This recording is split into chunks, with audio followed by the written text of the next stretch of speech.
रमज़ान का त्यौहार आ रहा है और ऐसे में बिहार सरकार ने फैसला लिया है कि जो भी रमज़ान करेंगे, जो भी शख्स, उन्हें अगर वो सरकारी नौकरी में है तो वो जल्दी दफ्तर आ सकते हैं और जल्दी वो घर भी जा सकते हैं।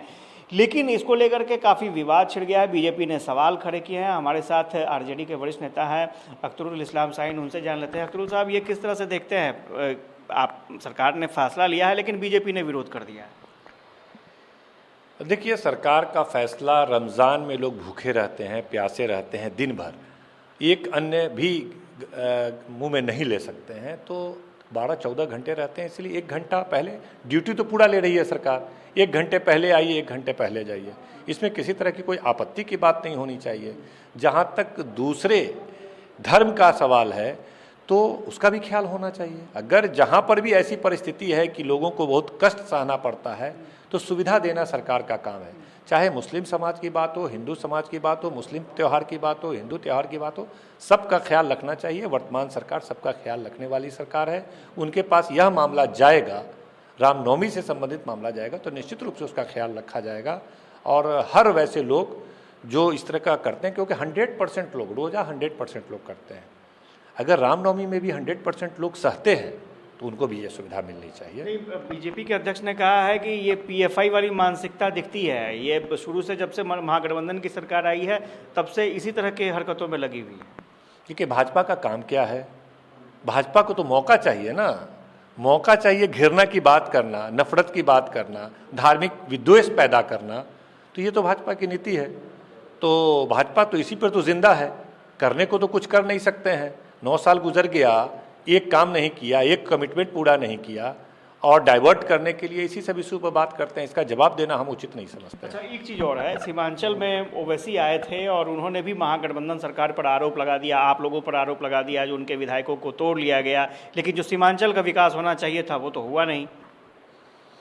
देखिए, सीमांचल में सबसे बड़ी समस्या बाढ़ की समस्या है, और बाढ़ से निदान का मसला वो केंद्र सरकार को देखना है, क्योंकि नेपाल से होकर के 2 देश के बीच का बात है, जिसका निदान नहीं कर पाई है केंद्र सरकार, और ये बहुत दुखद है। लेकिन बिहार सरकार लगातार प्रयास करती है कि सीमांचल के जो भी पिछड़ापन है उसको दूर करने के लिए, और आने वाले दिनों में भी करेगा। अब ओवैसी जी चले आते हैं, पता नहीं उनको कौन भेजते हैं, किस पार्टी के फंडिंग से वो आते हैं, किस पार्टी के फंडिंग से वो चुनाव लड़ते हैं, फिर पता नहीं फिर चले आएंगे, क्योंकि आसान नहीं होता है। हम लोग की इतनी पुरानी पार्टी, 80 विधायक की पार्टी, फिर भी दूसरे राज्य में लड़ने में हमको सोचना पड़ता है, क्योंकि बहुत पैसा खर्च होता है। आखिर ओवैसी जी को इतना फंडिंग कहाँ से आता है कि पूरे देश में वो चुनाव लड़ते हैं? ये सवाल तो है। और तमाम विपक्ष के नेताओं को एक लफ्ज भी जो मोदी जी के खिलाफ बोलता है, भाजपा के खिलाफ बोलता है, सबको, अभी राहुल गांधी के घर पे पुलिस चली गई, तेजस्वी यादव के घर को छाप दे रहा है, तमाम विपक्ष के नेताओं पे कार्रवाई हो रही है, लेकिन ओवैसी जी दिन रात गाली बकते हैं भाजपा को, लेकिन कोई सीबीआई, कोई ईडी, कोई पुलिस नहीं जा रहा है। तो ये क्या रिश्ता है? जिस तरह मोदी अडानी जी के बारे में सवाल है कि ये रिश्ता क्या कहलाता है, तो ओवैसी जी और भाजपा का क्या रिश्ता है, यह भी एक सवाल है। तो आज इस बार तो उन्होंने ये भी कह दिया कि वो लोग बहुत सीमांचल तक सीमित थे, अब पूरे बिहार में चुनाव लड़ेंगे। आप लोगों के लिए चिंता की बात?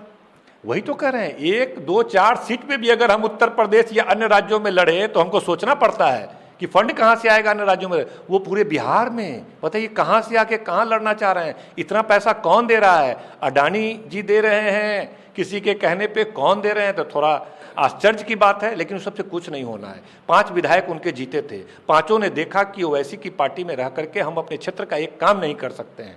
उन्होंने और ये देखा कि राष्ट्रीय जनता दल ही उनका विकास कर सकता है, जो आइडियोलॉजी है उनके जनता के हक अधिकार दिला सकता है। उनके तमाम विधायक, 5 में 4 विधायक राष्ट्रीय जनता दल का सदस्यता ग्रहण किया है।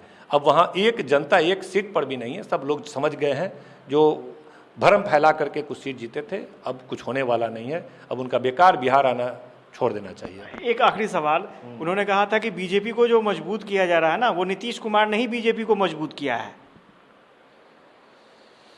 नहीं, बीजेपी को मजबूत करने की बात नीतीश कुमार जी पर है। अब उन लोग का एक गठबंधन था, तो इस पे तो जदयू वाले सही उत्तर देंगे, जदयू के लोग सही उत्तर देंगे, लेकिन भारतीय जनता पार्टी के खिलाफ आज की तारीख में तो बहुत मजबूती से नीतीश कुमार जी हैं, और वो बार बार कहते हैं कि उनका एक ही लक्ष्य है कि केंद्र की सत्ता से भाजपा को हटाना और एक अच्छी सरकार को बनाना, ताकि ऐसी सरकार जो बिहार को विशेष दर्जा दे, विशेष पैकेज दे, बिहार का विकास कर सके। आज के तारीख में तो ये स्थिति है। पूर्व में जो बातें हैं उसका जवाब जदयू के लोग देंगे। चलिए, तो आपने देखा कि किस तरह से अल्पसंख्यकों का मुद्दा बिहार में काफ़ी हाई हो चुका है और पूरे पॉलिटिकल सेंटर में अल्पसंख्यक पहुंच चुके हैं। ओवैसी की बात करें या फिर बिहार सरकार का जो फैसला है रमजान में 1 घंटे पहले सरकारी दफ्तर आना और पहले घर चले जाना, इसको लेकर के काफ़ी सियासत हो रही है। हालांकि आरजेडी का कहना है कि ये बिल्कुल ही गलत है और सरकार ने जो फैसला लिया है वो बिल्कुल सही है। कैमरा पर्सन राजीव के साथ आशुतोष चंद्र, कशिश न्यूज़, पटना।